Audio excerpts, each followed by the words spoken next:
Armstrong படுகொலை தொடர்பாக பாஜக பிரமுகர் பால் கனகராஜுக்கு போலீசார் சம்மன் அனுப்பிய நிலையில் அவர் விசாரணைக்கு ஆஜராகி இருப்பதாக தகவல் வெளியாகியிருக்கிறது.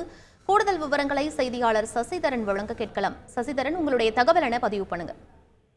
மறைந்த பகுஜன் சமாஜ் கட்சியின் முன்னாள் மாநில தலைவர் ஆம்ஸ்ட்ராங் படுகொலை செய்யப்பட்ட வழக்கில் இதுவரை 22 நபர் கைது செய்யப்பட்டிருக்கிறார்கள். அதில் 6 நபர் வழக்கறிஞர்களாக கைது செய்யப்பட்டிருக்கிறார்கள். ஒவ்வொருவராக, அதாவது மறைந்த ஆற்காடு சுரேஷ் கொலைக்கு பழித்தீட்டதாக அவரது சகோதரர் பொன்னை பாலு தெரிவிக்கப்பட்டிருந்த நிலையில விசாரணையில் அவர் இங்கு கூறியிருந்தார். இதன் அடிப்படையில் அருள் மற்றும் வழக்கறிஞர் ஹரிஹரன் என பல்வேறு நபர்கள் இதில் தொடர்புள்ளார்கள். அவர்கள் சம்பந்தமாக கைது செய்யப்பட்டு விசாரணை நடத்தி வருகிற நிலையில் அவர்கள் அனைவரையும் காவலில் எடுத்து விசாரணையில் போலீசார் தற்போது எழும்பூரில் இருக்கக்கூடிய காவலர் இதில் வைத்து விசாரணை மேற்கொள்ளப்பட்டு வருகிறார்கள். இந்த நிலையில இந்த ரவுடி நாகேந்திரன் மற்றும் சம்போ செந்தில் உள்ளிட்டவர்களுக்கு வழக்கறிஞராக பணியாற்றியதாக கூறப்படும் பாஜகவின் வழக்கறிஞரும் பிரமுகருமான பால் கனகராஜை நேரில் ஆஜராக ஒரு சம்மன் அனுப்பியிருக்கிறார்கள். செம்பியம் தனிப்படை போலீசார் ஏற்கனவே சம்மன் அனுப்பியிருந்த நிலையில் இன்று அவருக்கு விசாரணைக்காக தற்போது ஆஜராகி இருக்கிறார். ஏற்கனவே ஒரு முறை இது தொடர்பாக செம்பியம் காவல் நிலையத்தில் பால் கனகராஜிடம்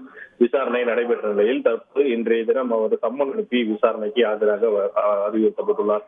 அதன் அடிப்படையில் இன்று நேரில் ஆஜராகி இருக்கிறார். ஏற்கனவே வேலூர் சிறையில் இருக்கக்கூடிய ரவுடி நாகேந்திரனை அடிக்கடி வழக்கறிஞர்கள் பல்வேறு நபர்கள் என அதாவது ஆம்ஸ்ட்ராங் படுகொலை செய்யப்பட்ட பிறகு அந்த ஒரு மாதத்திற்குள் பல நபர்கள் நாகேந்திரனை சிறையில் வைத்து சந்தித்ததாக தகவல்கள் வெளியே வரும் நிலையில யாரெல்லாம் சந்தித்தது என்பது குறித்தும் ரவுடி நாகேந்திரன் ஏற்கனவே கைது செய்யப்பட்ட வழக்குகளில் ஏற்கனவே ஆம்ஸ்ட்ராங்குடன் முன்விரோதம் இருந்ததா என்பது குறித்தும் ரவுடி செம்போ செந்திலுக்கும் ஆம்ஸ்ட்ராங்கும் ஏதாவது முன்பகை இருந்ததா, அது தொடர்பான விவரங்கள் ஏதேனும் பால் கனகராஜுக்கு தெரிய இருக்குமா என்பதற்கான கோணத்தில் தற்போது தனிப்படை போலீசார் அவர்கள் நேரில் அழைத்து விசாரணையானது மேற்கொள்ளப்பட்டு வருகிறது. தற்போது ரவுடிகள் தடுப்பு பிரிவு போலீசாரிடம் நேரில் ஆஜராகி இருக்கக்கூடிய நிலையில் அவரிடம் விசாரணையானது தொடர்ந்து நடைபெற்று வருகிறது.